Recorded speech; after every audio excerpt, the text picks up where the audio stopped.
بسم الله الرحمن الرحيم. السلام عليكم ورحمة الله وبركاته. الحمد لله رب العالمين، وبه نستعين على أمور الدنيا والدين. صلى الله وسلم على نبينا محمد وعلى آله وأصحابه ومن سار على نهجه واقتفى بأثره ودعا بدعوته واستنى بسنته إلى يوم الدين. أما بعد.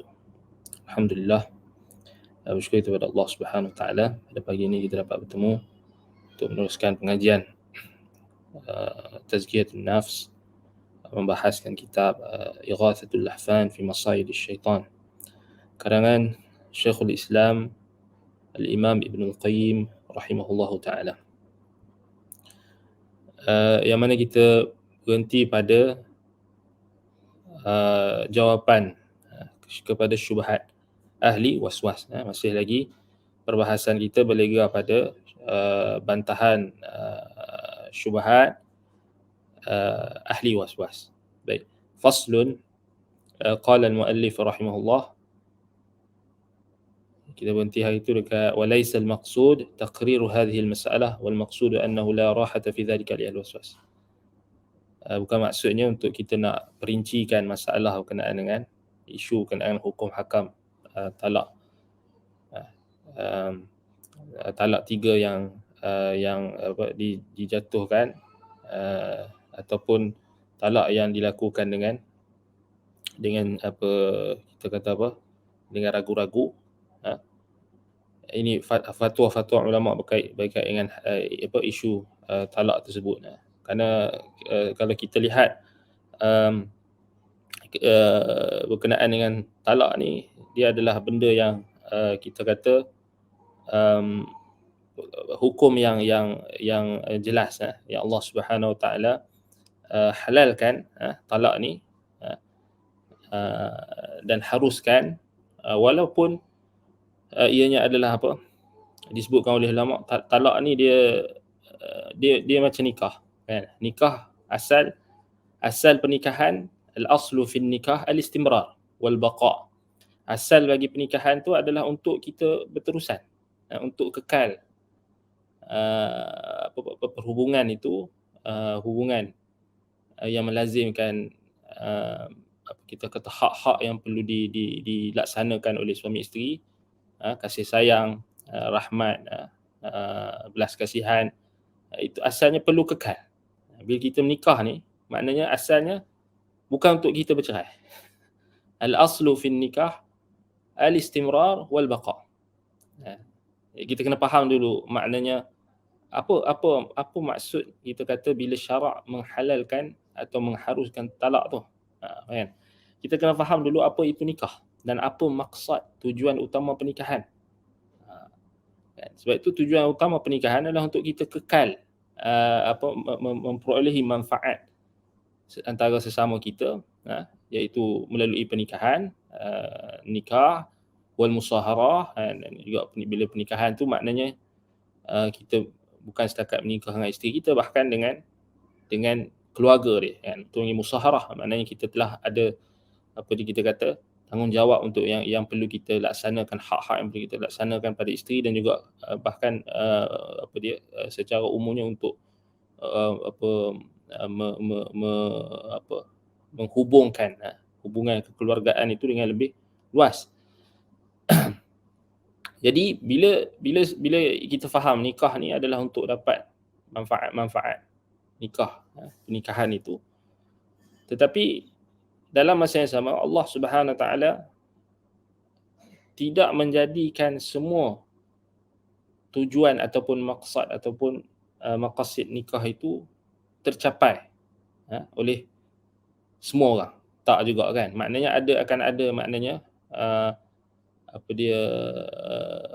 muskilah, ada kemuskilan, akan ada pertentangan, akan ada kita kata perselisihan pendapat, perselisihan faham dan sebagainya. Dan sebab itu kalau kita tengok balik adanya talak itu, Sebab itu kalau kita tengok proses talak ni, dia kita kata dia ada adab dia dan ada sistem dia ada disiplin dia. ada dhawabit dia, dia ada syarat-syarat dia dan sebagainya, kan. Sebab apa? Sebab kalau kita tengok ini kita nak bincang pasal kena faham dulu kenapa talak tu kan. Sebab kita nak bincang yang Imam bin Qayyim nak bincang ni, kita kena faham dulu apa itu tujuan pensyariatan talak. Kan. Sebab apa? Sebab kalau kita tengok balik kita sebutkan tadi, asal bagi pernikahan, al-aslu fi zawaj wa fi nikah al-istimrar wal baqa.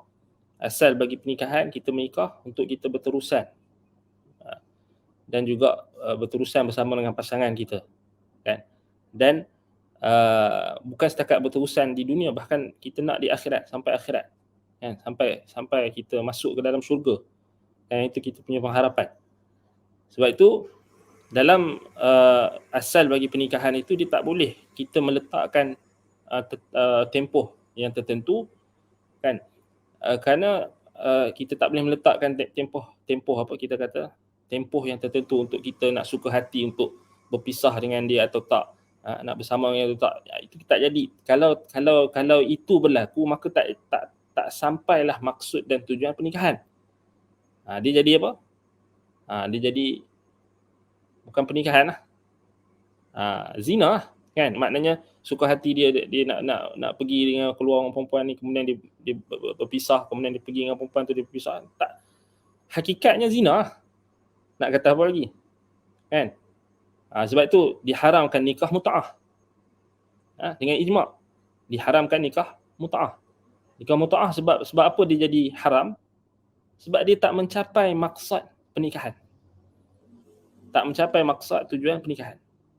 Sebab apa? Sebab pernikahan itu disyariatkan untuk mendapat as-sakinah, al-mawaddah, al-inja', al-iqamatul hayah az-zawjiyah. Nak dapatkan ketenangan, nak dapatkan kasih sayang, nak dapatkan, kita kata nak mengembangkan zuriat keturunan, untuk mentahqiq, merealisasikan tauhid kepada Allah, kan.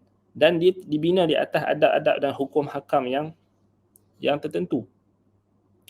Sebab itu kalau kita tengok balik, talak ni dia disyariatkan untuk menyelesaikan isu yang berlaku. Maknanya bila dah berlaku pernikahan, Allah Ta'ala tak jamin, maknanya setiap pernikahan itu akan kekal, kan. Allah Ta'ala, itu kita panggil sunnah kauniyah. Sunnah kauniyah maknanya Allah Ta'ala tetapkan perkara itu akan berlaku. Macam perselisihan, macam kita tengok hari ni orang berselisih pendapat, perpecahan umat, iftiraqul ummah, kan, sama. Dipanggil sunanil kauniyah. Maknanya dia sebagai bentuk ibtila, sebagai bentuk ikhtibar, sebagai bentuk ujian. Sama juga dalam konteks rumah tangga. Maka takkan adalah, mestilah akan berlaku perkara yang kita katakan yang menghilangkan unsur-unsur yang disebut sebagai unsur-unsur pemilihan kita, maknanya pemilihan kita terhadap calon isteri kita atau suami kita itu, atau suami dengan isteri tadi, dan berlakulah perbezaan ataupun pergaduhan, kan, tanafur, dan ada pilihan, ada option yang Allah Ta'ala bagikan. Maknanya bukan terus kalau buat ada masalah terus talak, tak, kan. Jadi ada option. Maknanya diperintahkan untuk disyariatkan hajar, memboikot, suami memboikot isteri, maknanya di tempat tidur, kan. Kemudian muhakamah, maknanya hakaman, muhakamah maknanya dilantik wakil yang akan kita kata menyelesaikan ataupun memutuskan isu pertelingkahan, kan. Kita kata apa? Wa in khiftum shiqaqa bainahuma fab'athu hakaman min ahlihi wa hakaman min ahliha in yurida islahan yuwaffiqillahu bainahuma innallaha kana aliman khabira. Dalam surah An-Nisa ayat 35 tu Allah sebut tentang kalau takut berlakunya tentang syiqaq, yakni pergaduhan atau pertelingkahan yang boleh menyebabkan perceraian di antara kedua suami isteri pasangan itu, maka fab'athu hakaman min ahlihi, maka hantarkan, utuskan, lantik seorang hakim daripada wakil daripada isteri, daripada ahlinya, keluarganya, wa hakaman daripada suami, pihak suami, wa hakaman min ahliha, dan juga hakim yakni wakil yang akan menyelesaikan atau membuat keputusan daripada ahli keluarga isterinya, ahli keluarganya ini isteri. In yurida islahan yuwaffiqillahu bainahuma. In yurida islahan yuwaffiqillahu bainahuma. Kalau mereka nakkan islah, perbaikan yang dapat memberikan jalan keluar untuk mereka. Dan yang terakhir barulah kita kata datang talak. Dia yang terakhir kan. Maknanya pensyariatan talak itu adalah untuk memutuskan akad nikah. Akad perkahwinan untuk dijadikan sebagai ganti bagi permasalahan yang berlaku antara suami isteri itu yang tak boleh dah nak diselesaikan. Tak boleh nak selamatkan dah. Memang dah tak boleh dah. Mana islah pun tak boleh. Beri dia hantar hakam pun tak boleh. Maksudnya lantik wakil untuk memutuskan isu tersebut pun tak selesai masalah dan sebagainya, barulah datang perintah talak. Allah kata wa in yatafarraqa yughnillahu kullam min sa'atihi wa kana Allahu wasi'an hakima. Itu surah An-Nisa ayat 130 kan. Maknanya Allah Taala bagi tahu kalau mereka berdua pasangan itu yatafarraqa, yakni berpisah. Fa yatafarraqa yughnillahu kullam min sa'atihi. Allah akan mencukupkan setiap daripada pasangan itu dengan keluasannya. Maknanya tak ada istilah kita kata orang hari ni kan, kalau dia orang hari ni dia menakut-nakutkan orang yang menikah ni, dia akan kata dia akan fikir negatif. Negatif tu lebih. Dia kata kamu kena gini, nanti suami kamu akan cerai kamu macam mana kamu nak bergantung harap gini, bla bla bla bla, kamu tak ada tempat nak bergantung harap dan sebagainya. Dia menyempitkan apa? Keluasan rahmat Allah. Keluasan rezeki Allah. Dan Allah kata yughnillahu kullam min sa'atihi.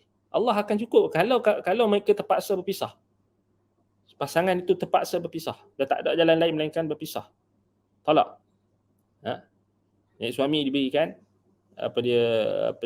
hak untuk menjatuhkan talak dan berpisah. Isteri pula kalau permasalahan itu datang daripada suami yang tak boleh dikompromi dah, dan dia boleh minta fasakh kan. Itu sama ada talak atau fasakh kan. Jadi apa yang Allah Taala kata, wa in yatafarraqa yughnillahu kullam min sa'atihi. Kalau pasangan itu berpisah, Allah akan cukupkan kedua-duanya daripada keluasan rezeki. Wa kana Allahu wasi'an hakima. Dan Allah itu maha luas. Rezekinya, rahmatnya, dan maha bijaksana.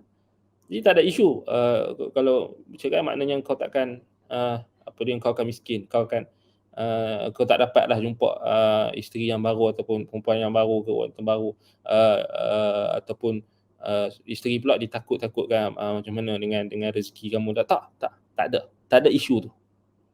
Ini kadang-kadang orang kita ni dia tentu kan, dia fikir tak bercerai lagi pun dah ada dah benda-benda macam tu, menakut-nakutkan dengan kemiskinan, dengan ketakutan dan sebagainya.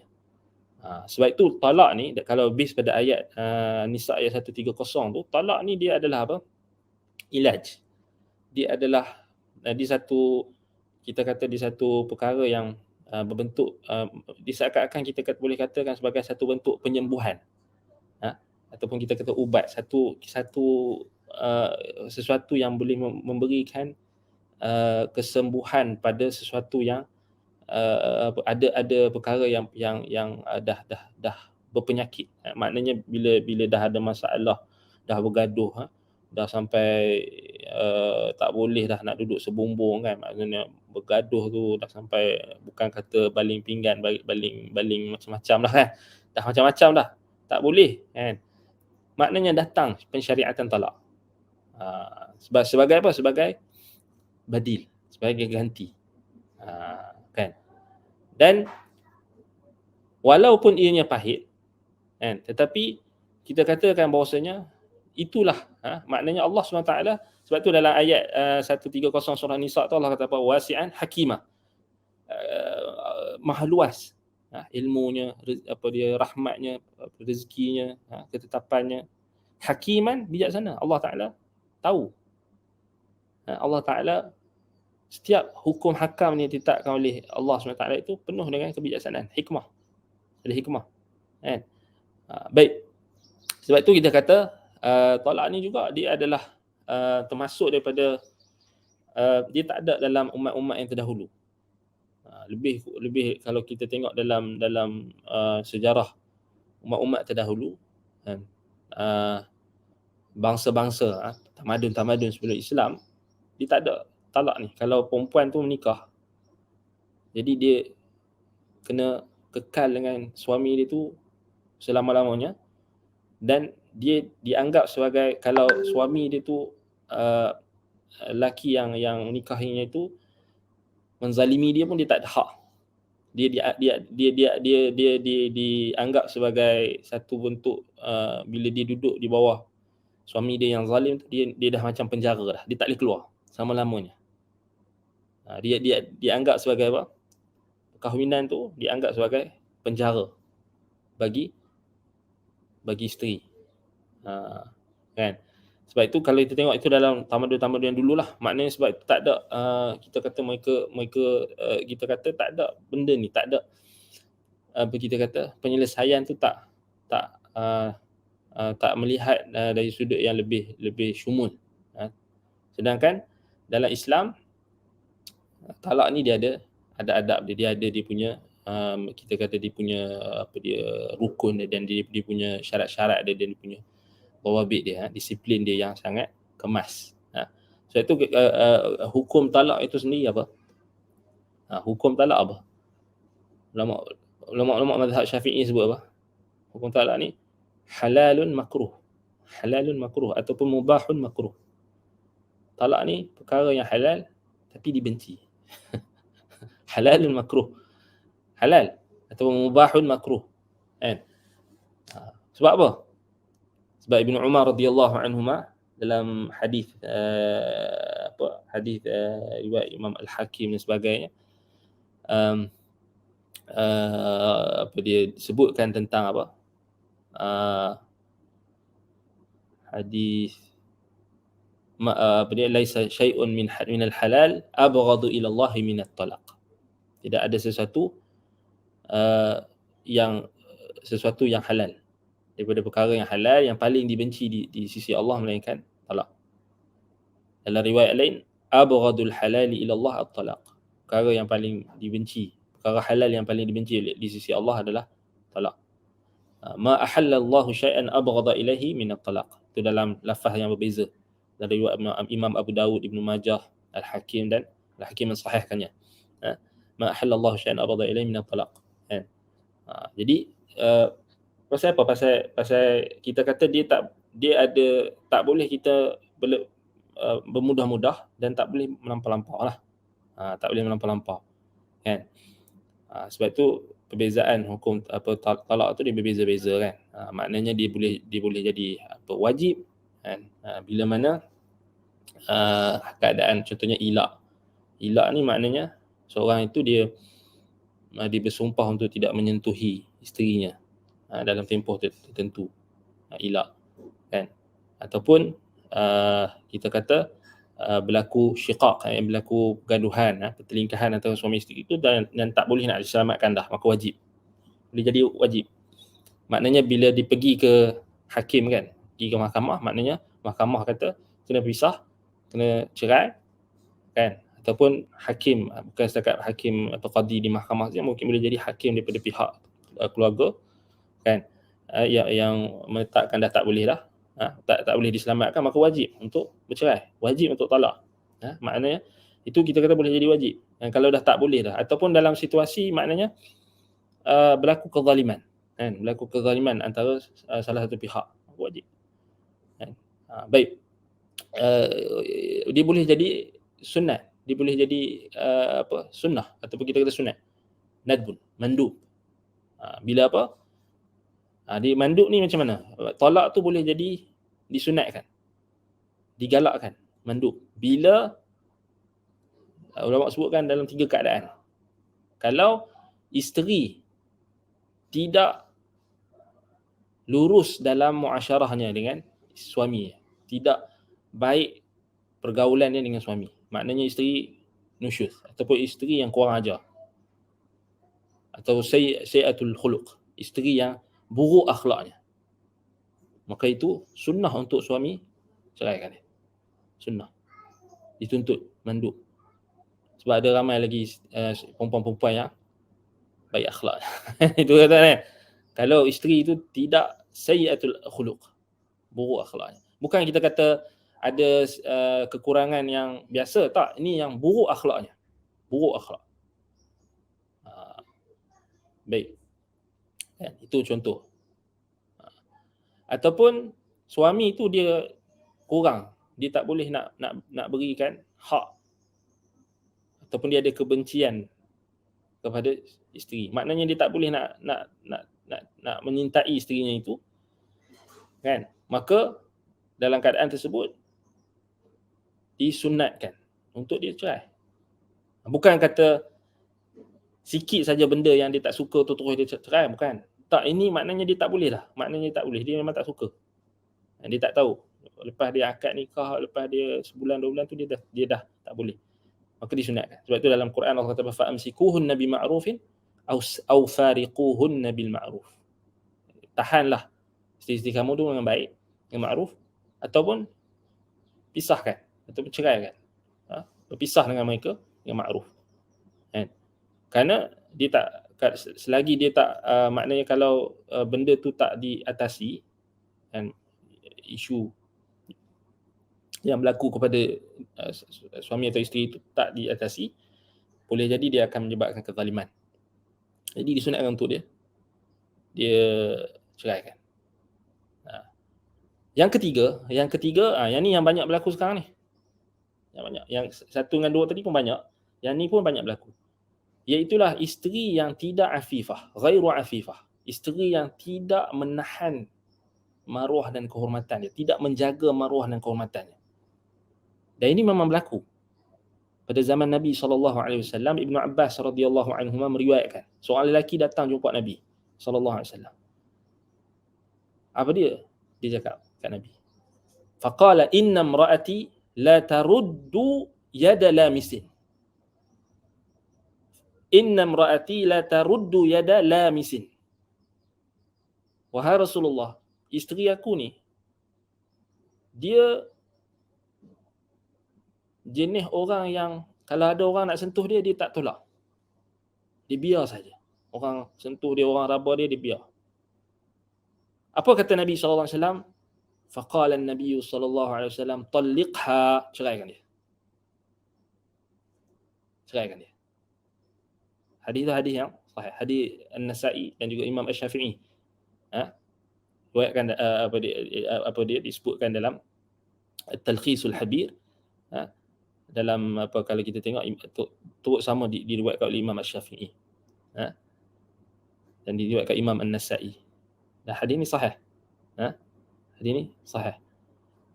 Jadi apa dia? Lelaki itu dia jumpa Rasulullah SAW, dia kata inna imraati la taruddu yada lamisin.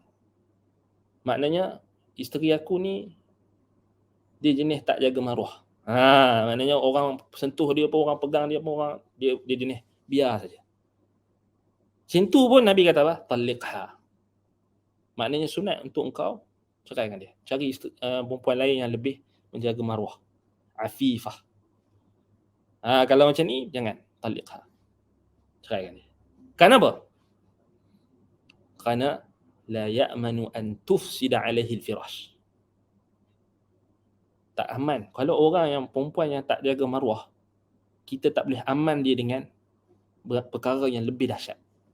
Kalau orang sentuh dia pun dia suka, dia tak ada rasa apa, tak kisah. Sekarang kan kita tengok orang perempuan hari ni yang jenis memang yang ni yang baru-baru ni kes pegang apa semua kan. Kalau dia ada maruah, dia akan marah. Dia takkan biarkan orang lelaki pegang dia. Orang lelaki ajnabi pegang dia. Kan? Jadi yang ni bagi orang yang nak cari isteri, dia kena sebelum nak kahwin tu dia kena cari yang afifah. Yang bukan jenis orang panggil apa? Perempuan yang apa, jangan kata lelaki je kata, perempuan pun ada kata kan. Perempuan pun tak kurang yang jenis tak ada maruah. Jenis tak ada maruah. Kan? Jadi tak boleh. Maknanya kalau ini berlaku pada zaman Nabi. Nabi kata talliqha. Maknanya menunjukkan kepada kita talak tu boleh berlaku, boleh jadi hukum dia sunat. Ni bukan kita cerita tentang isteri yang baik dizalimi oleh suami, tak, itu cerita lain. Yang ni yang isteri yang masalah. Sebab apa? Sebab ini yang banyak berlaku ni. Kan? Yang banyak berlaku, wallahu musta'an, wal iyadu billah, nas'alullah salamata wal afiyah. Apatah lagi sekarang ni zaman fitan, zaman maknanya isteri dan suami masing-masing bekerja, kemudian tak jaga batasan, tak jaga apa kita kata dari sudut batasan apa dia pergaulan antara lelaki dengan wanita dan sebagainya. Itu sebab kita kena hati-hati, maknanya kena ingatkan, kena ingatkan tentang batasan-batasan, dan jauhi perkara yang boleh menjerumuskan kita dalam fitnah. Allahul musta'an. Baik. Itu secara umum lah, maknanya ada lagi kan makruhnya bila kan, bila talak tu jadi makruh tu bila kan, kalau dia talak isteri dia baik, isteri dia tak ada masalah pun, dia saja-saja talak, itu makruh. Tak ada sebab yang syar'i untuk dia talak, itu tak boleh. Ataupun sebab apa? Sebab bergaduh pasal apa dia sikit je kan, isteri dia terlebih garam masak, macam tu, terlebih garam dalam masak gulai ke apa, tersilap sikit terus curhat, tak boleh. Yang tu makruh. Itu makruh kan. Sikit pun dia bukan kahwin dengan bidadari daripada syurga, dia kahwin dengan manusia. Kita kena ingat, kita ni bila kita menikah dengan pasangan kita, suami kita bukan malaikat. Suami kita bukan malaikat. Suami kita juga bukan jin. Suami kita manusia. Suami kita manusia. Sama juga suami bila menikah dengan isteri dia kena ingat isteri dia tu bukan bidadari daripada syurga. bukan jin, bukan malaikat. Isteri dia tu adalah manusia. Jadi mesti akan ada kesalahan, ada kekurangan tu, mestilah, dah nama pun manusia kan. Baik. Jadi yang itulah yang dimaksudkan bila kita kata yang makruh, itulah yang dimaksudkan abghadu halali ila Allah at-talaq. Maksud dalam hadis tu.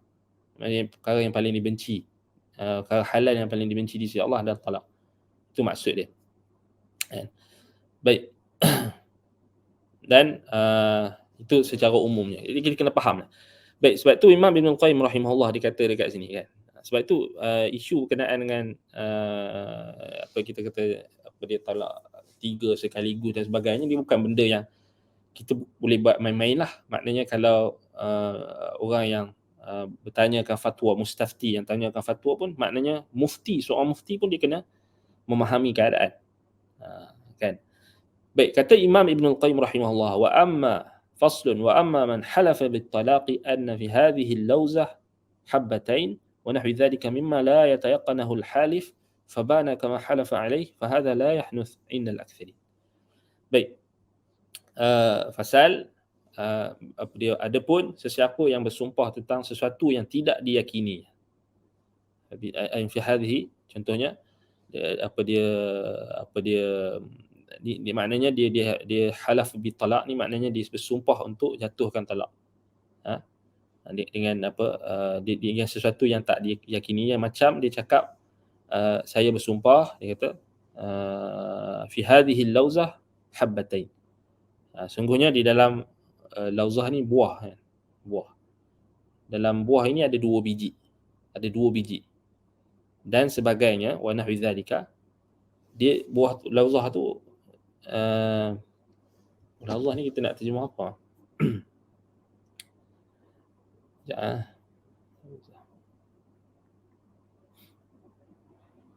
Badam. Lauz, badam. Badam. Kita dalam buah badam ni, kacang badam tu kan, jadi buah dia tu ada 2 biji. Ada 2 biji dalam tu. Tapi dia tak yakin, dia tak tahu pun, dia tak buka lagi. Itu maksudnya, dia tak yakin. Tapi ini perumpamaan lah, maknanya dia kita kata apa? Sama macam orang yang dia bersumpah nak bersumpah untuk talak, tapi dia tak yakin. Mimma la yatayaqqanahu halif. Apa yang dia bersumpah dengan sesuatu yang dia tak yakini. Untuk atas tanggungan dia untuk menceraikan isterinya. Contoh macam dia sumpah, dia kata dalam buah ni ada 2 biji. Atau sebagainya. Imam Nawawi akan bagi contoh. Kemudian setelah itu, dia kata sini, fabana. Lepas itu dia jelas. Dia jelas. Baru dia tahu. Maknanya, kama halafa alai, fabana kama halafa alai. Lepas itu dia jelas bagi dia apa yang disumpahkan dia itu memang benar. Maka orang tersebut, fahadha la yahnuth indal aktharin. Maka orang tersebut tidak termasuk melanggar sumpah. Menurut pendapat majoriti ataupun majoriti besar di kalangan ulama. Baik. Sebab benda dia letakkan sesuatu yang benda yang dia tak yakin. Wa kadzalika law lam yatabayyan al-hal wastamarra majhulan fa inna nikah thabitun biyaqinin fala yuziluhu bisyakki. Maka demikianlah juga orang tersebut dalam keadaan yang terus menerus dia tidak diketahui. Lam yatabayyanil hal. Dia tak diketahui keadaan. Wastamarra majhulan, berterusan dalam keadaan tidak diketahui. Maknanya tidak diketahui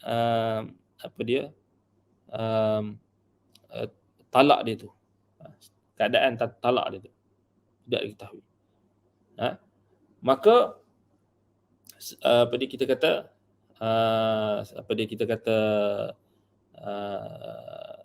dia kembali kepada asal. Kata sini, fa innan nikah thabitun biyaqin. Jadi kalau dia ragu-ragu, aku jatuh talak ke tak? Contoh, aku ni jatuh talak ke tak? Kat isteri aku. Dia ragu-ragu kan? Maka kembali kepada asal. Nikah itu sabit. Nikah itu tetap dengan keyakinan. Yang status pernikahan itu sabit lah, tetap lah. Dengan keyakinan. Fala yuziluhu bisyak. Maka tidak akan menghilangkannya pernikahan itu, satu pernikahan itu dengan keraguan. Tak hilang dengan syak. Al-yaqin la yazulu bisyak. Itu kaedah kan. Keyakinan tak boleh dihilangkan dengan keraguan. So dia tak jadilah kalau dia keadaan talak dia tu ada keraguan. Tak kira lah berapa dia disebutkan talak kan. 1 ke 2 ke 3 ke 1000 sekalipun, maka dia tak keraguan kan. Tetap. Jadi dia tetap dikembalikan kepada asal. Maknanya asalnya pernikahan dia sah lah. Asal pernikahan dia memang sabit. Tetap. Baik. ولمالك رحمه الله أصل نازعه فيه غيره وهو إيقاع الطلاق بشاك في الحنفي وإيقاعه بشاك في عدده كما تقدم وإيقاعه بشاك في المطلقة كما لو طلق واحدة من نسائه ثم أنسيها ووقف الحال مدة الإيلاء ولم يتبين طلق عليه الجميع. Baik, Imam Malik mempunyai pendapat. Imam Malik rahimahullah mempunyai pendapat yang bertentangan dengan pendapat para ulama yang lain. Iaitu pendapat tentang jatuhnya talak disebabkan keraguan dalam pelanggaran sumpah. Serta disebabkan oleh keraguan mengenai jumlahnya seperti yang telah kita kemukakan sebelum ni, kata Imam Nawawi. Kita bincangkan sebelum ni dah ada. Tapi kat sini lebih tafsir sikit. So Imam Malik, ni pendapat Imam Malik lah. So kita tak bincang lah pendapat jumhur tu terperinci lah. Tapi yang ni pendapat Imam Malik. Baik. Maknanya talak juga jatuh disebabkan oleh keraguan seseorang mengenai isteri yang manakah yang dijatuhi talak. Ini kalau dia ada isteri yang ramai. Dia ada 4 orang isteri. Kemudian dia tak tahu yang mana satu. Yang mana satu yang dia talak. Disebut secara dipanggil mubham. Dia tak ta'in. Talak tu dia tak ta'in. Dia tak spesifikkan mana isteri. Dia ada 4 orang isteri. Dia kata aku jatuh talak pada pada isteriku. Dia ada 4. Dia tak sebut nama. Dia tak sebut ta'yin, dia tak sebut sifat ke nama ke apa, tak sebut. Kan? Jatuh bagi pendapat Imam Malik jatuh. Walaupun keraguan berlaku berkenaan dengan seorang isteri yang manakah yang dijatuhi talak. Dan misalnya di sini satu lagi keadaan kata sini, kama law talaqa wahidah min nisaihi thumma unsiha. Sebagaimana satu lagi keadaan seorang yang mentalak salah seorang isterinya tetapi dia lupa. Yang ni kita sebut tadi pendapat Imam Malik kena hati-hati. Saya kira orang kata ni pendapat jumhur ulama kan, itu lagi dia cut pula ni dia sebarkan, dia buat fitnah pula kan. Baik. Isu talak ni bahaya. Syekhul Islam Ibn Taymiyah rahimahullah sampai kena penjara isu talak. Jangan kita buat main-main. Sebab tu masuk bab ni terpaksa kita pun kena buka balik kitab-kitab fiqh. Kita kena buka balik kitab-kitab fiqh. Sebab bukan main-main kan. Jadi sebab tu kita kena hati-hati. Baik. Dan misalnya sebab tu dalam pembelajaran, dalam kuliah dan kelas, dia punya, kalau orang tanya fatwa umum, dia bersifat umum. Tapi kalau ada orang yang ada masalah, dia jangan tanya kat kelas. Kalau ada orang dia ada masalah peribadi dia ada masalah dengan suami dia isteri, dia jangan tanya dekat kelas. Jangan tanya kat kuliah, pergi mahkamah. Sebab kalau dia tanya ustaz tak tahu, dah lah tanya online pula. Tak, jangan. Jangan WhatsApp tak payah.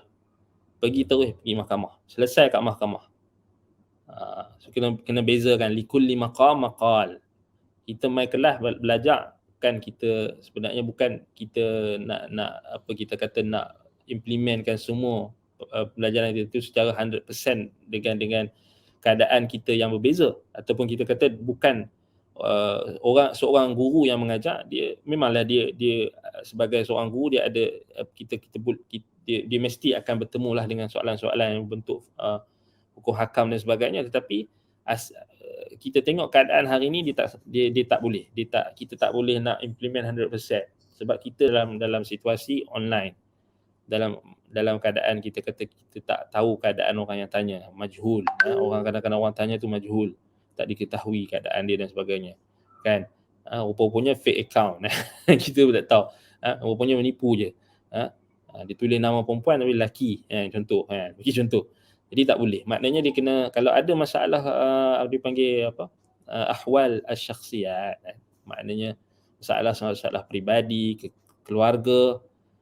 Kalau nak tanya private tak ada masalah.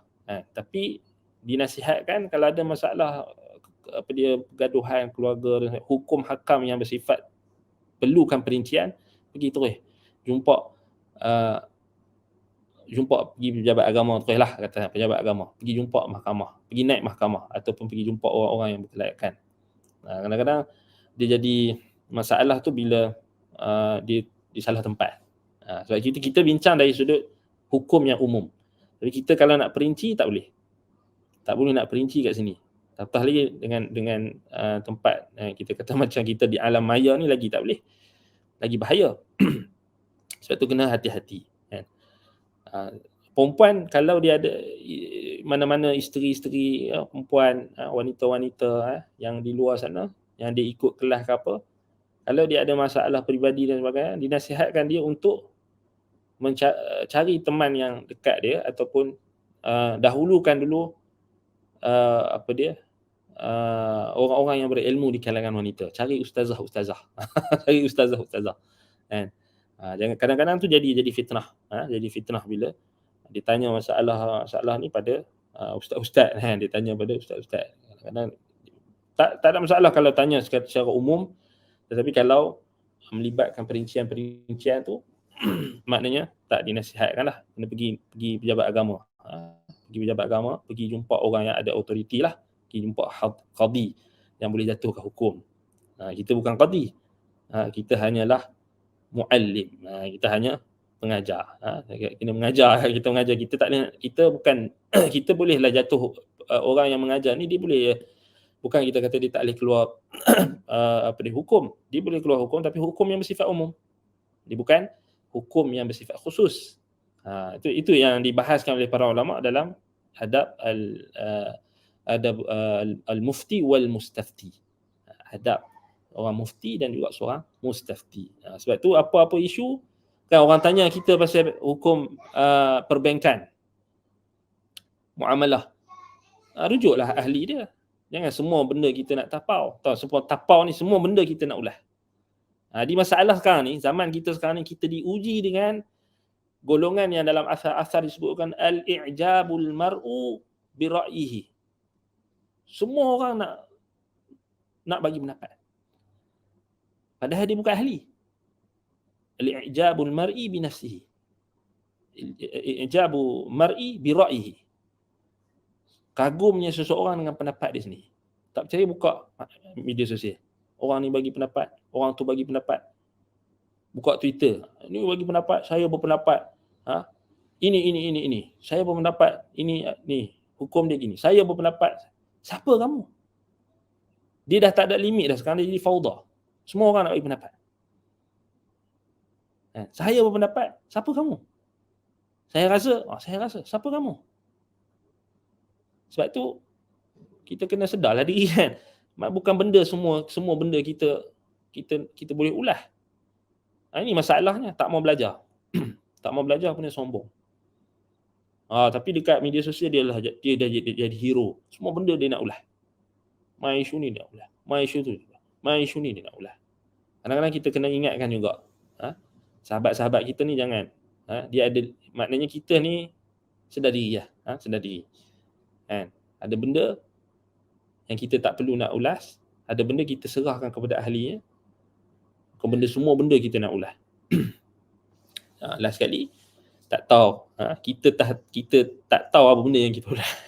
Fauda. Jadi fauda. Allah musta'an. Baik.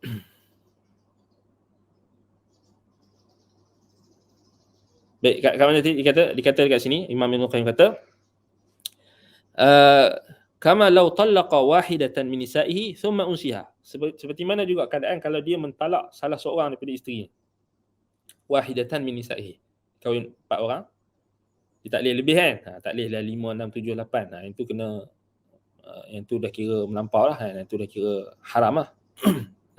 4. Okey, dia jatuh talak salah satu. Kemudian dia terlupa. Summa unsiha. Kemudian dia terlupa mana satu yang isteri, kan? Pasal 4 orang, ramai sangat isteri. Jadi terlupa hak dia jatuh talak tu, hak mana satu dia terlupa. Apa yang berlaku? Waqafa hal muddatal ila wa lam yatabayyan. Tulliqa alaihi al-jam'. Ini fatwa Imam Malik. Ini pendapat Imam Malik, kita kena faham. Wa waqafa hal, maknanya kalau dia jatuh talak daripada salah seorang daripada isteri dia, tapi dia lupa, tak kiralah isteri dia 3 ke 2 ke 4 kan, dia terlupa. Lepas pada dia menunggu waktu ilak, kan, waqafal hal muddatal ilak. Yakni ilak ni dia bersumpah dia tak mau dekati isteri dia. Apa-apa inilah bergantung pada qaid tempoh yang dia letak, muddah yang letak. Kalau dia kata sebulan, dia kena tunggu sebulan. Kan? Walam yatabayyan. Lalu dia tidak jelas. Dia tidak, ni berkait dengan sumpah tau. Sumpah maknanya sumpah, kalau dia sumpah untuk jatuh talak, dan sumpah tu dia ada ilak. Ilak ni maknanya dia diikatkan dengan dia takkan sentuh isteri dia sekian dalam tempoh sekian. Tapi dia tak ingat. Dia tak ingat mana satu isteri dia yang dia cakap macam tu. Walam yatabayyan, tak jelas. Masih lagi tak jelas. Ataupun dia tak ingat. Fatwa Imam Malik, tulliqa alaihi al-jami'. Jatuh talak pada semua. Ini fatwa Imam Malik. Jatuh talak pada semua isteri dia. Sebab dia tak tahu. Sebab dia tak ta'id. Jatuh pada semua isteri dia. Maknanya kalau dia ada 3 isteri, 3 jatuh talak. Kalau ada 4 jatuh talak. Kalau 2 jatuh talak. Kan? Baik. Itu satu keadaan. Pendapat Imam Malik. Kita kena tengoklah kenapa Imam Malik bagi cakap macam tu. Sebab kita tengok keadaan pada zaman Imam Malik tu orang bermudah-mudah dengan talak ni. Dekat satu sisi. Satu sisi lagi sebenarnya Imam Malik cakap macam tu nak bagi nak tahzir benda tu, nak kita kata nak beratkan benda tu supaya orang lain ambil peringatan. Taghlith, dipanggil taghlith. Nak nampakkan benda tu berat. Jangan main-main kau jangan main-main nak sumpah-sumpah ilak apa semua ni. Dan kemudian nak jatuh talak dengan keadaan kamu dalam keadaan kamu tak sedar apa yang kamu cakap ni, maksud boleh jatuh talak. Maksud untuk memberikan taghlith, memberatkan. Itu satu sisi. Kenapa Imam Malik kata macam tu? Wa kama law halafa anna hadha fulan aw hayawan wa huwa ghairu mutayaqqin lahu bal huwa syakkun hal al-halaf. Fatabayyana an al-amra kama halafa alayh fa innahu yahnuth indahu wa tatliqu imra'atahu. Tutalliqu imra'atahu. Baik. Sebagaimana lagi seseorang yang dia bila dia bersumpah, kalau dia sumpah kata fulan ini manusia atau haiwan, sedangkan dia tidak meyakini kebenaran perkataannya, walaupun kemudiannya terbukti bahawa apa yang dikatakannya itu benar, maka menurut Imam Malik dia dianggap melanggar sumpahnya dan isterinya harus diceraikan. Maknanya kalau dikata contohnya dia kata dia bersumpah lah, maknanya dia bersumpah, maknanya dia kata hadza fulan au hayawan, kan? Maknanya dia balik pada dia tak ta'in, dia tak menetapkan secara spesifik mana isteri dia tu dengan lafaz yang ada yang mubham ataupun yang dia menggunakan, dia bagi contoh, Imam Ibn Qayyim kata sini bagi contoh fulan atau hayawan dalam lafaz sumpah dia tu. Sedangkan dia tak meyakini akan kebenaran perkataannya dan kemudian terbukti apa yang dikatakannya benar, maka menurut Imam Malik dia telah melanggar sumpah dan isterinya harus diceraikan. Itu keras tu. Jatuh.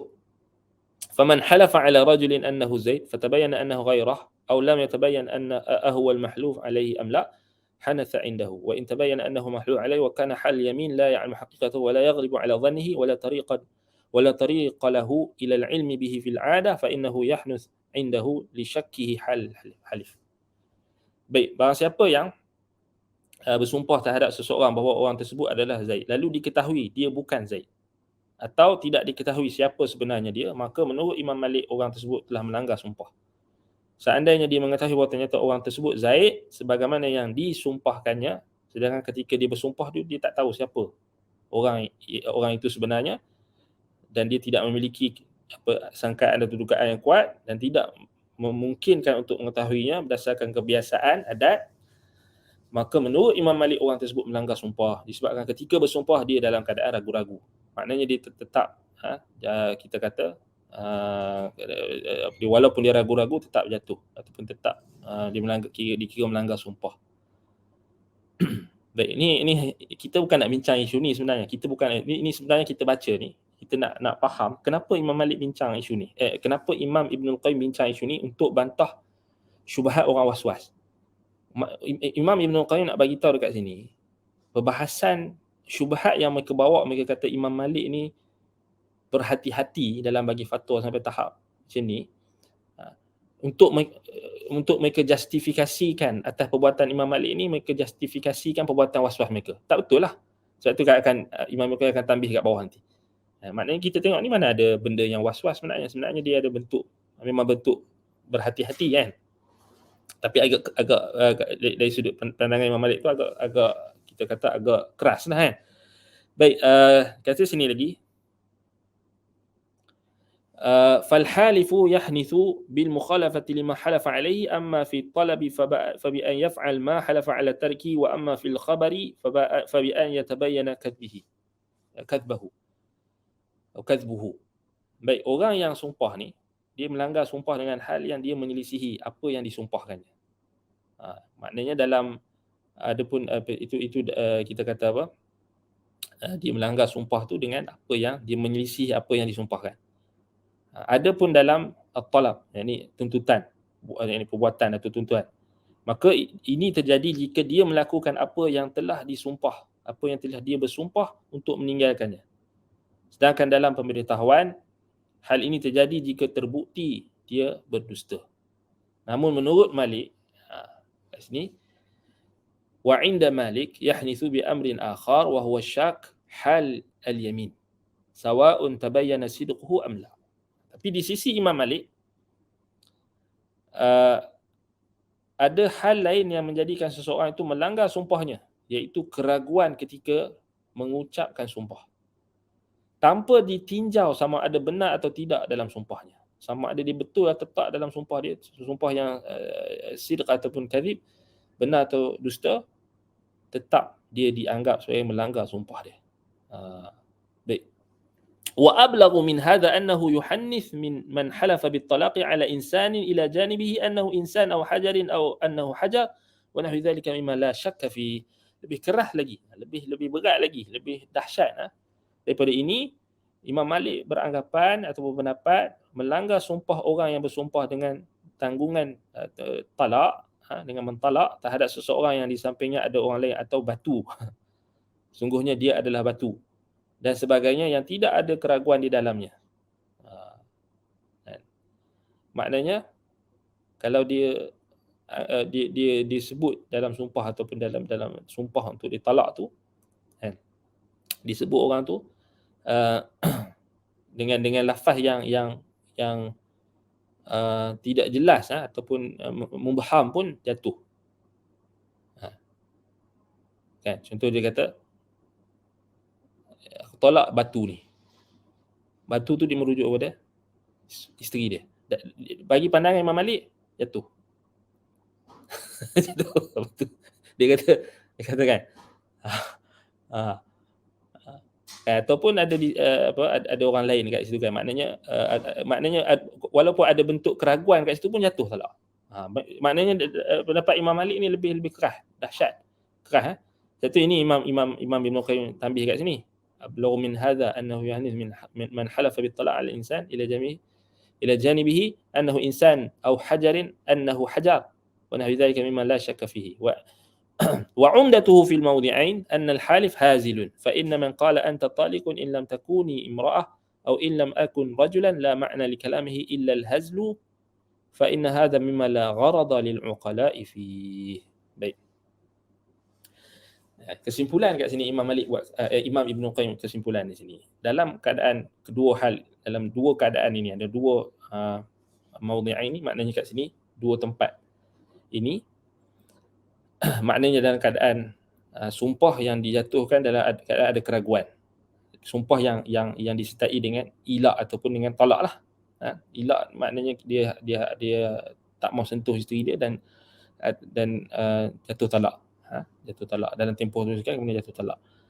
Dan sumpah. Jadi dalam tempat ini, kata Imam Ibn Qayyim, umdah dia, asas dia sebenarnya, ini kesimpulan Imam Ibn Qayyim, orang yang bersumpah itu sebenarnya annal halif hazil. Pada hakikatnya orang yang bersumpah tu dia orang yang dimain-main. Hazil.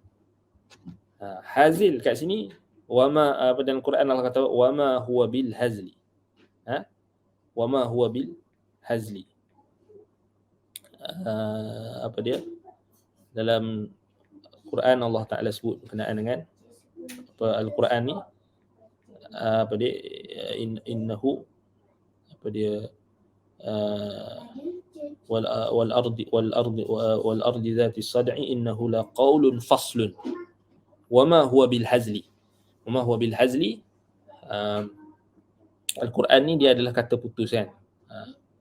Al-hazl yani hadhayan wama la jadwa minhu, bukannya al-la'ib apa dia, bukannya al-la'ibu, apa dia, wal apa dia, kita kata apa, al-hazl ni dia bukan benda yang permainan ataupun benda yang sia-sia. Wama huwa bil hazl, wama Imam apa dia At-Tabari kata wama huwa bil la'bi wala al-batil. Maknanya itu dalam konteks ayat Quran tu Allah Taala sifatkan Al-Quran tu dia Al-Quran ni ayat dia qaulun fasl. Maknanya perkataan, perintah, larangan dia tu adalah benda yang betul lah. Bukan benda main-main. Wama huwa bil hazl. Innahu laqaulun faslun.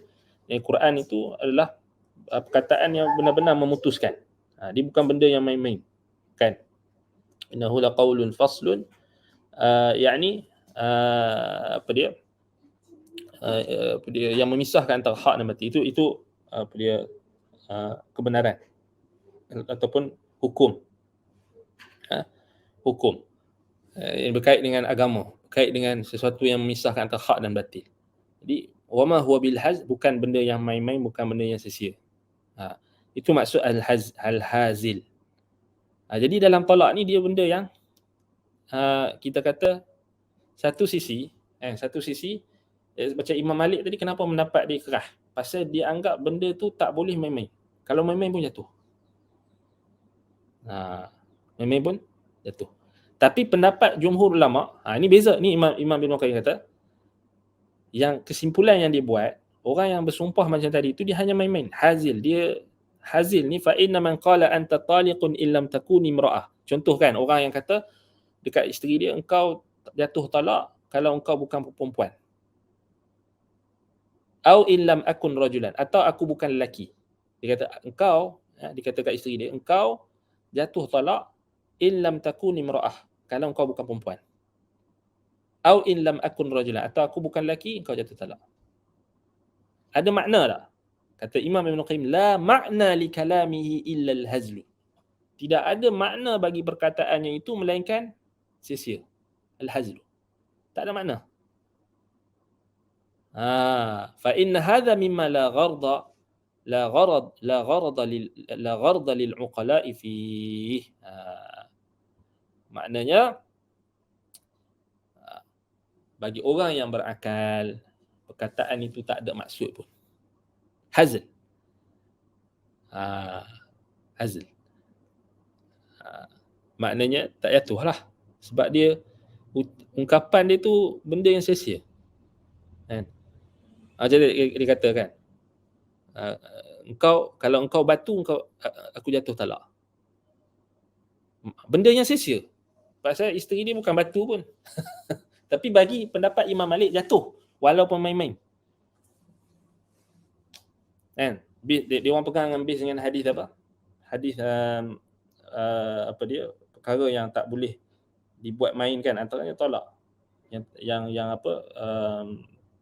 Yang tak ada, kita kata apa? Kalau dia main-main pun dia jatuh kan. Perkara yang dia tak boleh kita anggap main-main. Macam mana lafaz hadis tu? Allahu Akbar.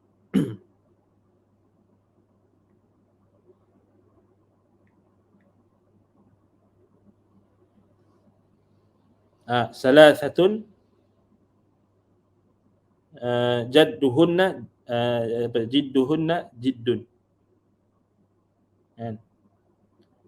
Salasatun jidduhunna jiddun wa hazluhunna jiddun. Kita cek hadis tu. Kita cek hadis tu jap. Salasatun jidduhunna jiddun hazluhunna hazlun. Jidduhunna jiddun wa hazluhunna. Ada Sunan Abi Daud kan? Sunan Abi Daud. Hadis tu hasan kan?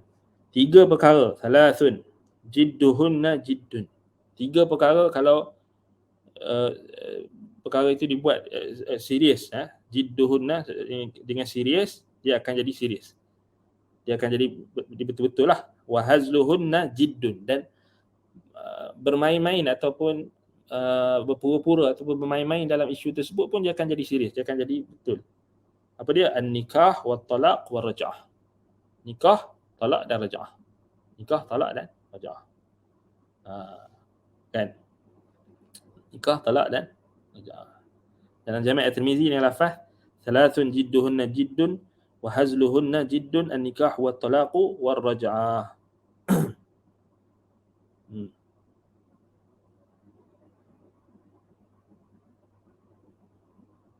Hmm. Maknanya itu umdah bagi pendapat Imam Malik tu, dia berpegang dengan asal hadis tu. Kan? Pegang dengan asal hadis tu. Tapi Imam Ibn Qayyim kata dari sudut makna perkataan dia tu tak ada makna. Dia tak ada makna. Kan? Jadi tak ada makna. Jadi tak diterima lah. Ha. Baik, qalu okey, qalu ni siapa? Yakni ulama yang berpegang dengan pendapat Imam Malik tadi. Atau orang ulama yang jumhur yang tak setuju dengan pendapat Imam Malik. Sebab terlampau keras. Terlampau maknanya kalau orang tu main-main sikit pun terus jatuh kan. Terus jatuh tu itu jadi berat lah. Sedangkan perkataan itu ada ihtimal atau perkataan itu ada keraguan dan sebagainya, dia tak diteliti.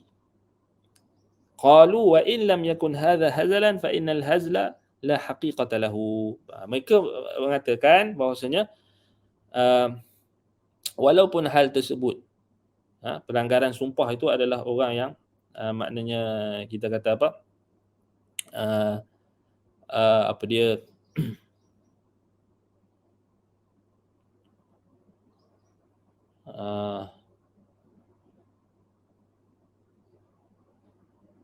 apa dia wa in lam yakun hadha hazlan fa innal hazla haqiqatan, walaupun dia tidak buat perkara tersebut, perkara ini dengan bermain-main atau dengan apa dia kita kata hazlan, yakni la'iban, sia-sia, maka fa innal hazla la haqiqata lahu. Apa dia benda yang bermain-main ni ataupun benda yang tak serius ni dia tidak ataupun benda yang apa kita kata yang macam tadi keraguan-keraguan tadi itu tidak ada hakikat baginya, perkataan-perkataan yang diguna tadi kan. Wa rubbama 'allalu al-hanth bi annahu arada an yajzima at-talaq thumma nadima fawasalahu bima la yufid liyarfa'uhu. Dan mereka memberi alasan, boleh jadi mereka bagi illah sebab atau alasan pelanggaran sumpah tu tidak berlaku melainkan orang yang mengucapkan perkataan itu bi annahu arada an yajzima at-talaq. Awalnya dia nak jatuh talak. Thumma nami. Tapi bila dia nak jatuh talak kemudian dia menyesal. Tapi dia terlepas juga fawasalahu bima la yufidu liyarfa'u. Maka dia pun tengok dakik tahlil Imam Ibn Qayyim kat sini. Dia bagi tahu kat kita sebab apa tak boleh kita nak, maknanya pendapat Imam Malik tadi tak boleh kita nak pakai 100%. Sebab apa? Sebab ada orang yang dia nak jatuhkan talak, dia memang nak jatuh talak kat isteri dia. Tapi dalam keadaan dia niat nak jatuh talak kat isteri dia tadi, dia menyesal. Ketika itu juga dia menyesal, tapi dia jenis lepas juga cakap fawasalahu bima la yufidu liyarfa'u. Kemudian dia pun cakaplah benda yang mungkin sesuatu yang tidak ada hakikatnya, tidak ada maknanya untuk dia angkat balik talak tu. Ini boleh berlaku. Contoh, kita ada orang yang dia nak marah ke isteri dia. Dia dah tak fikir panjang, kemudian dia nak jatuh talak. Waktu dia nak jatuh talak tu, dia nak ucapkan dah jatuh talak tu, dalam perjalanan dia nak lafazkan jatuh talak tu, maknanya dia ada penyesalan datang. Benda tu dakik. Tapi ada, bila Imam Ibn Qayyim sebut ni memang ada berlaku. Ada orang yang dia nak, tapi dalam waktu dia nak jatuh talak tu, dia nak ungkapkan perkataan jatuh talak tu, dia menyesal. Maknanya mungkin dia teringat kebaikan isteri dia apa semua kan, dia menyesal, tapi dia cakap juga, tapi cakap dengan sesuatu yang tidak ada maknanya untuk diangkat. Liyarfa'uhu, untuk diangkat, liyarfa'uhu ni untuk angkat jazam dia atas tolak tu. Maknanya kepastian dia atas tolak. Lalu dia pun ucaplah jatuh talak kalau engkau batu. Kalau engkau batu. Tu tak ada makna. Sebab isteri dia bukan batu. Kan? Boleh berlaku tak? Boleh berlaku. Bima la yufid liyarfa'u. Dengan apa yang tak ada faedah, dia cakap tu untuk mengangkat niat talak lah. Maknanya dia menyesal dan dia terlepas cakap, tapi dia cover. Dia cepat cover. Cover dengan cakap benda yang tidak ada makna. Aku nak talak, aku talak pintu ni. Memang cakap pintu. Betul tak? Aku ceraikan pintu ini dengan talak 3. Bini dia pun terkejut. Apa hal abang? Asal kena nak cerai pintu tu. Dia dalam hati dia mula-mula dia nak apa? Ceraikan isteri dia tapi tak jadi. Boleh tak berlaku? Boleh berlaku. Sebab tu Imam Ibn Qayyim kata di sini wa rubbama 'allalul hanth bi an al-hinthu bi annahu arada an yajzima at-talaq thumma nadima fawasalahu bima la yufidu liyarfa'u. Boleh berlaku. Tapi jangan main-main lah. Jangan kita buat-buat benda ni. Maknanya ni kita bincang ni hanya kita bincang sekadar bincang, maknanya kalau sebab benda tu akan berlaku dan sudah berlaku dan pasti akan juga ada benda yang sama yang akan berlaku. Lebih kurang sama. Orang yang tambah zaman sekarang orang dah tak boleh beza antara lawak dengan main-main. Kadang-kadang dia dah jadi tu kita kata benda yang bab-bab agama, bab-bab hukum hakam ni kita tak boleh main-main. Tak boleh main-main. Asalnya tak boleh main-main. Apa-apa pun kita tak boleh main-main. Tapi bila kadang-kadang ada orang tu dia dah lalai dan sebagainya, mungkinlah lalai, leka, tak belajar kan. Banyaklah sebab. Jadi yalah datang majlis ilmu tak kan, tapi duk tengok maharaja lawak kan. Jadi akhir sekali benda semua jadi lawak. Majlis ilmu malah datang. Bila dia dah semua benda nak lawak, semua nak apa dia orang panggil istilah sarkastik. Kan? Semua benda dekat kalau dekat Facebook tu penuh dengan post-post yang sarkastik. Lawak, apa dia sarkazm sarkastik. Semua tak ada benda yang apa? Serius. Semua. Sampai dia dengan ni bahaya, kadang-kadang kita jangan ingat benda yang kita lawak tu kadang-kadang dia boleh menyebabkan apa? Salah faham. Kita melawak tu melampau. Sebab tu dalam nak melawak pun ada adab-adab dia. Ulama karang kitab macam mana Nabi SAW melawak. Kan? Sampai tahap tu. Melawak ni pun ada batasan dia. Kadang-kadang kita tak sedar. Berlaku pergaduhan, berlaku pertelingkahan disebabkan kadang ada orang melawak. Dia suka sangat melawak sampai dia melawak benda ni, benda peribadi orang, benda berkait dengan maruah orang pun semua nak melawak. Dia dah tak ada batasan. Sebab tu kita tak apa galakkan sangat kita ni terbiasa dengan budaya sarkastik. Budaya sekarang ni memang pelik-pelik dah sekarang ni. Kita kalau kita nak bantah ni, satu lagi nasihat untuk orang yang duk main Facebook, main Twitter dan sebagainya ni, penuntut ilmu ke tak penuntut ilmu ke, orang awam kena ingatkan.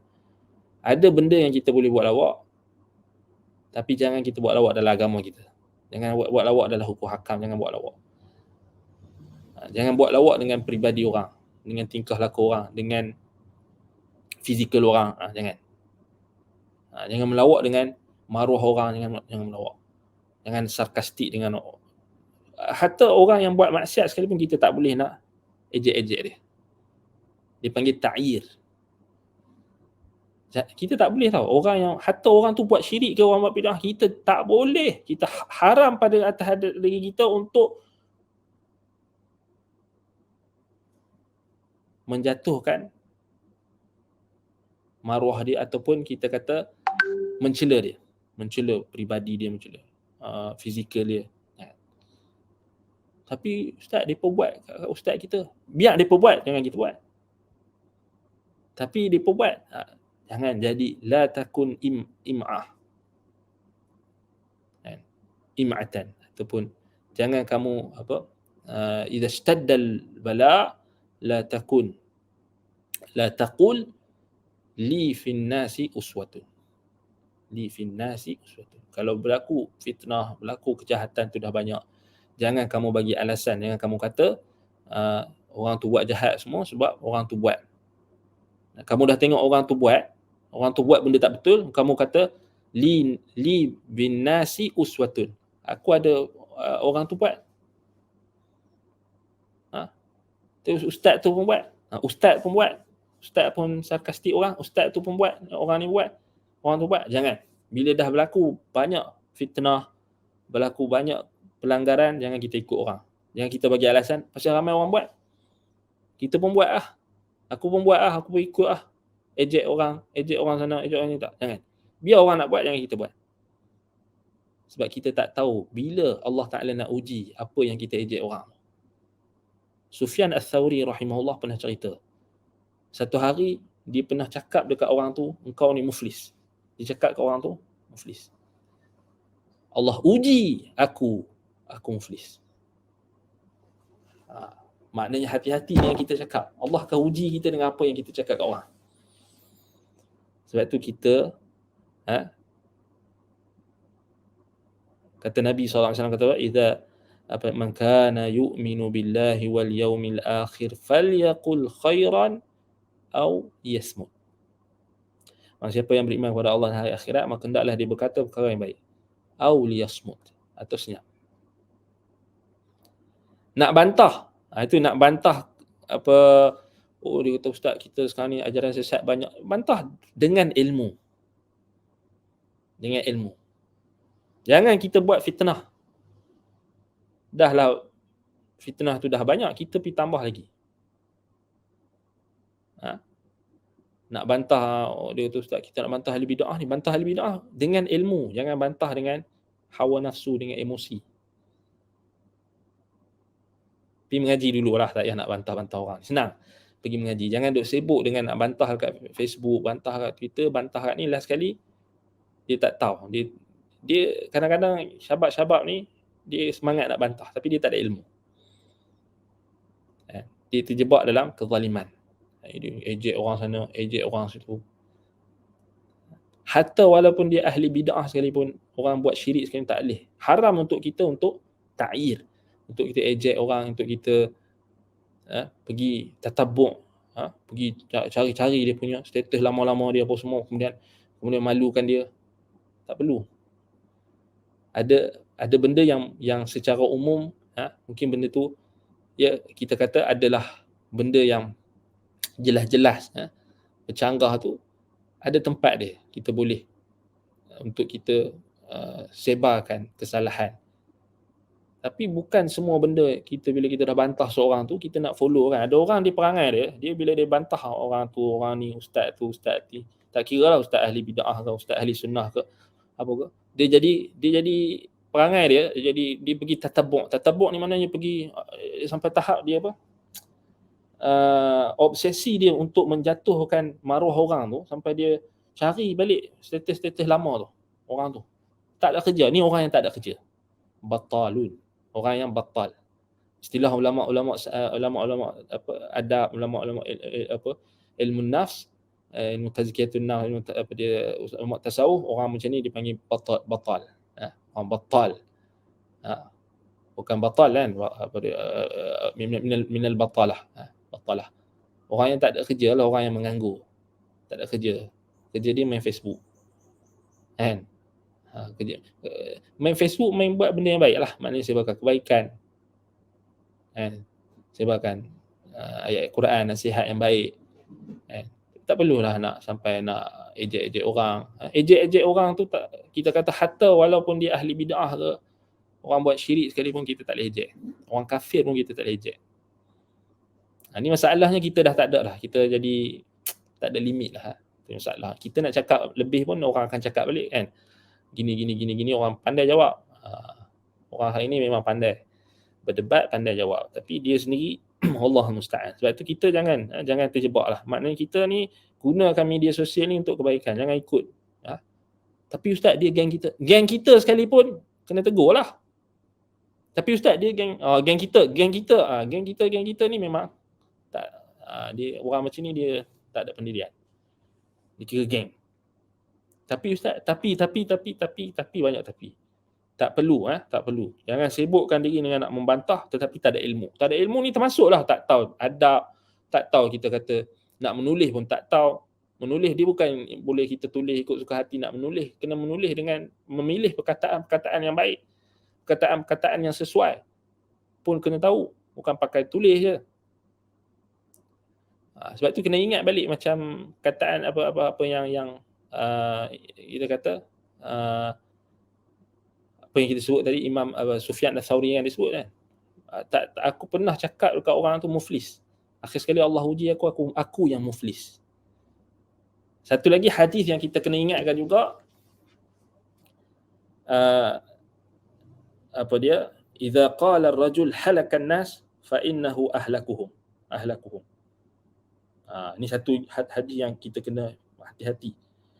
Maknanya apa dia, dalam hadis tu Nabi kata apa? Man qala,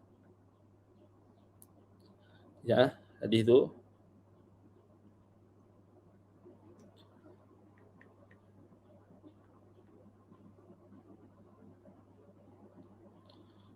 dalam Sahih Muslim kan, kata idza qala, Nabi SAW sabda, idza qala ar-rajulu halakan nasu fahuwa ahlakuhum.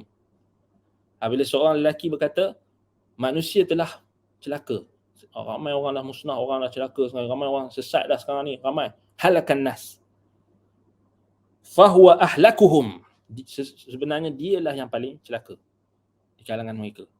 Maksud hadis ni kalau kita tengok, maknanya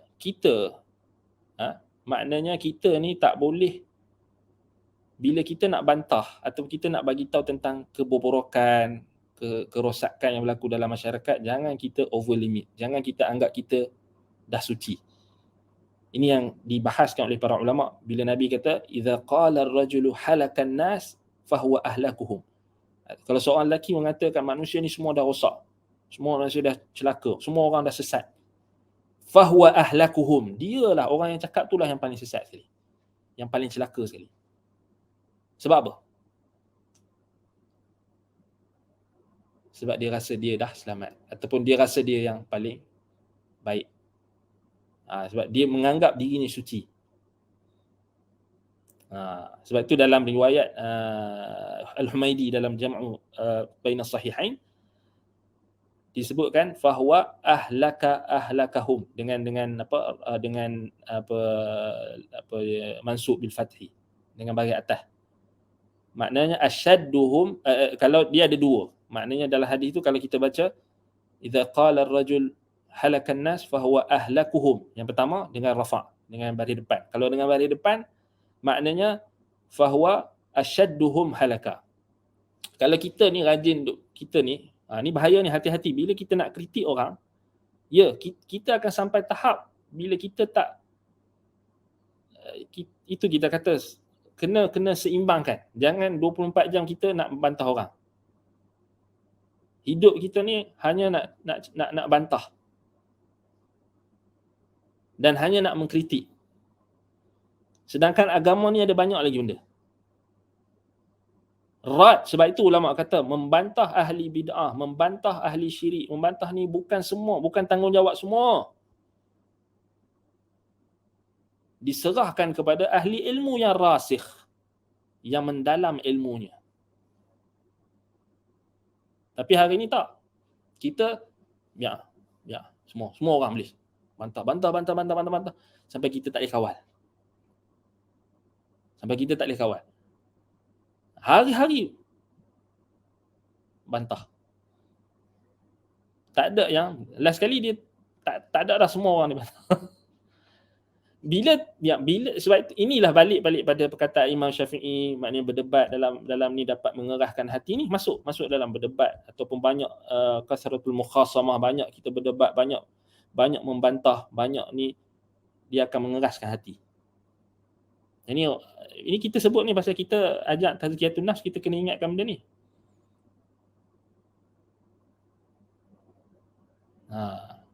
Kan? Sebab tu ulama bahas kan, Ibnul Jauzi dalam Saidul Khatiri, dia sebut kenaan dengan orang yang mengaji satu bidang ilmu. Syaitan akan sesatkan dia dengan satu bidang ilmu tu, dan sampai tahap dia akan rasa apa yang dia buat tu betul, dan dia tak nampak lah, melainkan sudut yang dilihat. Contohnya bila dia mengaji ilmu hadis, dia nampak dia akan kritik semua sanad-sanad hadis yang ada, sampai benda yang dah diterima oleh ulama, dah disepakati pun dia boleh petikaikan. Ini yang disentuh oleh sebahagian masyayikh bila ada orang yang petikaikan tentang puasa Arafah. Padahal puasa Arafah ni dah diterima secara ijma', maknanya disunatkan puasa Arafah ni diterima oleh ahli ilmu. Tapi datang orang yang mengaji hadis baru-baru, nak mengaji hadis baru-baru, bermula mengaji hadis, dia kata hadis ni ada kedhaifan dan kita tak payah puasa. Oh, senang dia, mudah. Ada orang macam ni ada. Mudah saja menolak pengamalan yang telah diterima oleh ulama-ulama ahli sunnati wal jamaah zaman berzaman secara mutawatir penerimaan tu. Tapi disebabkan satu sanad hadis tu ada kedhaifan, dia terus kata tak payah puasa sebab hadis tu dhaif. Ni talbis iblis. Mengaji tak habis. Ni kita mengaji tak habis ni yang selalu buat masalah. Sama nak kritik orang, kritik. Akhir sekali dia anggap halakan nas, semua orang dah sesat, tak boleh dah percaya, kita tak boleh percaya dah. Mufti ni tak boleh percaya, orang kerja pejabat agama tak boleh, rosak dah semua, orang kat masjid pun rosak semua, ustaz-ustaz semua rosak dah, tak ada dah. Last sekali halakan nas, semua orang dah rosak, kita saja yang baik. Ini yang dilarang oleh Nabi. Kata Nabi SAW, fahuwa ahlakuhum. Sebenarnya orang yang cakap macam tu, dialah yang paling asyadduhum halaka, dia yang paling celaka sekali. Sebab dia tak ada dah sangka baik dengan orang. Satu. Dan dia anggap diri dia yang paling suci. Dalam kalau kita baca dengan fahuwa ahlakahum, maknanya ja'alahum halikin. Allah jadikan mereka dia tu termasuk daripada orang yang musnah, orang yang celaka, orang yang sesat ni. Dia pun sama. Dia rasa dia dah ahli sunnah dah dengan dia kritik orang tu, kritik orang ni, tak ada belajar pun tak habis. Kritik orang tu, kritik orang ni, kritik orang tu, kritik orang ni, last sekali rupa-rupanya dia yang paling celaka, dia yang paling rosak sekali.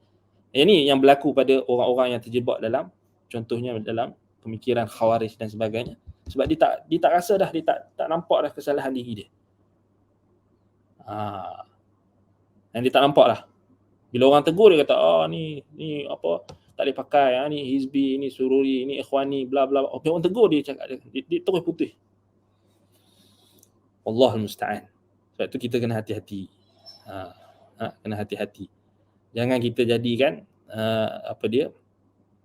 kita emosi kita, hawa nafsu kita tu, kita nak pegang agama ni, kita ikut hawa nafsu kita. Apa yang kita rasa suka, itu yang kita buat. Apa yang kita rasa tak suka, itu kita tak mau ikut. Kan? Sebab tu mengaji tazkiyatun nafs, mengaji ilmu macam ni, tazkiyatun nafs ni, dia orang tak suka. Pasal apa? Pasal dia, bila kita mengaji ilmu ni, dia akan kena pada batang tubuh kita. Kita akan muhasabah tu lebih.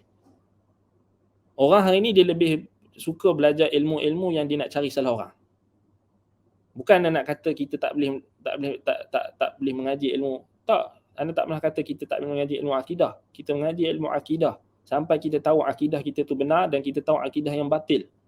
Dan kita boleh selamatkan diri kita apabila datangnya kesesatan. Kita mengaji ilmu firaq, kita mengaji ilmu adian, kita mengaji ilmu hadis untuk kita tahu yang mana yang sahih, mana yang dhaif. Secara umumnya kena seimbangkan, maksudnya kena ada integrasi. Sebab tu bila orang tak suka ilmu tazkiyatun nafs ni, pasal kita tak suka, kita tak banyak cakap pasal orang lah. Kita cakap pasal diri kita. Kita banyak muhasabah. Jadi bila banyak muhasabah ni, kena batang tubuh sendiri. Bila kena batang tubuh sendiri ni, dia susah. Tapi kalau dia mengaji, apa dia, bid'ah kan, dia nak tengok siapa buat bid'ah. Padahal dia tak perasan dia buat bid'ah tak. Syirik, dia nak tuduh orang syirik kan, nak kata kat orang syirik. Dhaif, nak jarh ta'dil, tak jarih orang. Ini dia ada hawa. Setiap ilmu ni dia ada hawa dia, ada limit dia. Dan kalau kita melampaui batas, sama jugalah kalau mengaji ilmu tasawuf kan, ilmu tazkiyatun nafs ni dia terlampau sampai tahap benda yang sesat pun dia kata tak semua tu betul. Kita kena sangka baik. Semua ni yang ada ni semua orang Islam, semua tak ada yang sesat, semua Islam belaka. Semua Islam belaka, tak ada yang sesat, tak ada langsung yang sesat, tak ada bid'ah ni, tak ada, semua Islam, semua masuk syurga. Jadi talbis iblis juga. Dia melampau pula dalam tasawuf kan. Itu kita kata ulah tu tasawuf tu melampau dalam duk bincang tentang jiwa ni, melampau-lampau sampai dia melampaui batas. Dia dah tak tengok dah ada batasan dalam akidah apa semua tu. Dia tak tengok, dia tak hiraukan. Itu tak boleh. Setiap lapangan, setiap bidang ilmu tu dia ada dia punya hawa dia. Hawa ni maknanya kecenderungan hawa nafsu orang tu yang dia nak bertindak melampaui batas. Sebab tu kita integrated. Kita kena mengaji semua. Maknanya kena mengaji semua ni, jangan kita berlebihan. Kalau rasa macam dah kerah hati tu kan, dah kerah maknanya asyik duk cakap pasal orang. Kalau hati kita ni hati yang sejahtera, kita akan rasa benda tu tak bagus. Al-ithmu ma haka fi sadri wa karihta an yattali'a 'ala nas. Dosa itu apa yang kau rasa yang menggoncang hatimu, yang kau rasa tak selesa. Kan? Kita ni kalau duduk dengan orang yang suka duk cakap pasal orang ni, di satu je. Kita tak aman untuk orang tu cakap kat kita juga. Tak aman. Dan akhir sekali jadi ribah, jadi namimah. Tak ada. Itu sebab nak bantah kebatilan, kena ada ilmu. Kena ada ilmu. Tapi kebanyakan orang yang hari ni, dia kadang-kadang jadi hawa nafsu. Dia print screen status orang tu, dia taklid sendiri, dia komen, dia buat dia buat kita kata apa, dia macam bully cyber lah kan. Dia mau datang geng dia, datang ni, kemudian malukan orang tu, kemudian aibkan orang tu, kemudian cari zallat, ketergelinciran orang tu kan. Sampai ustaz tu minum ayak pun dipertikaikan. Minum ayak, benda tu halal, benda tu bukan haram pun minum ayak kan. Minum ayak kan. Tapi dia pun tengok zallat. Ustaz tu gagap sikit, tengok yang tu. Dia tak tengok apa hujah ustaz tu. Tengoklah hujah ustaz tu. Kalau ustaz tu cakap gagap sikit, biasalah. Kan? Cakap lambat sikit, slow ke ataupun laju, biasalah. Dia manusia. Itu sampai tahap minum ayak pun dipetikai. Wallah musta'an. Itu perangai. Maknanya dalam ahli bid'ah ada, dalam orang yang mengaku ahli bid'ah tu memang banyaklah benda-benda macam tu ada lah. Sikap ghulu, melampaui batas. Tapi benda yang sama kita, kalau benda tu orang bid'ah buat, kita tak heran. Pasal dia pun memang bid'ah lah. Tapi kita kalau ahli sunnah buat juga benda tu, kita apa beza kita dengan depa? Sama. Kita depa attack peribadi, individu. Kita pun balas benda yang sama, tak boleh kan? Ada batasan dia. Baik.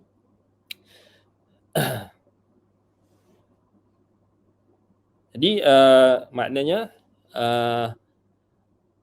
وربما على الحيث بأنه أراد أن يجزم الطلاق ثم ندم فواصل بما لا يفيد نفعه. Jadi kita naktafi bihadzal qada, maknanya kita berhenti kat takat ini.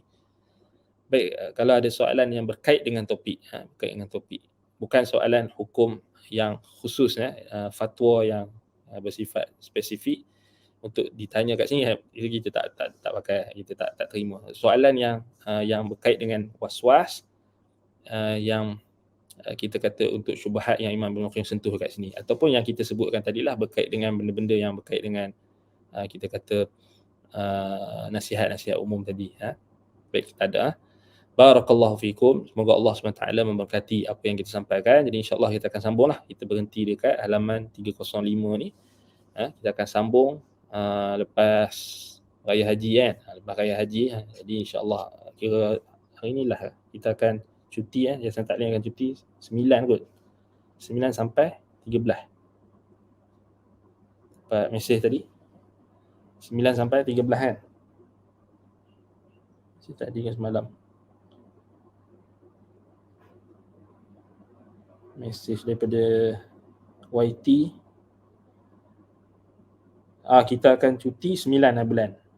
9 Julai sampai 13 Julai.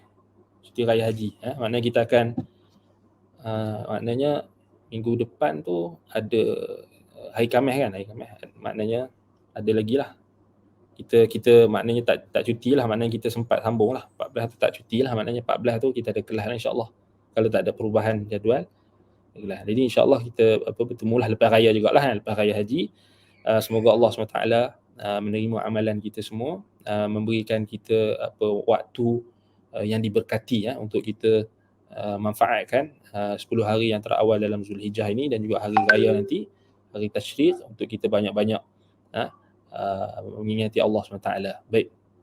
أقول قولي هذا وأستغفر الله لي ولكم. سبحانك اللهم وبحمدك أشهد أن لا إله إلا أنت أستغفرك وأتوب إليك.